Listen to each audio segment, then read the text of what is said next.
আর Jamaat Shibir NCP কে বলি, চান্দাবাজদের বিরুদ্ধে কথা বলেন, অসুবিধা নাই, কিন্তু বিএনপি কে দল হিসেবে, তারেক রহমানকে রাজনৈতিক নেতা হিসেবে আক্রমণ করেন না। এতে দেশের উপকার হবে না। বিএনপি মানে চান্দাবাজ না, বিএনপি মানে জিয়াউর রহমান, বিএনপি মানে খালেদা জিয়া, বিএনপি মানে আমাদের anti Baksal pioneer political platform. সেটা ধ্বংস হইলে বাংলাদেশ বিপদে পড়বে। বিএনপি আমাদের শত্রু না, বিএনপি আমাদের বন্ধু সহযোদ্ধা।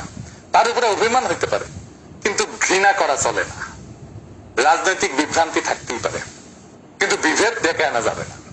বিএনপি এই জাতির স্বতন্ত্র চেতনার এক অবিচ্ছেদ্য অধ্যায়।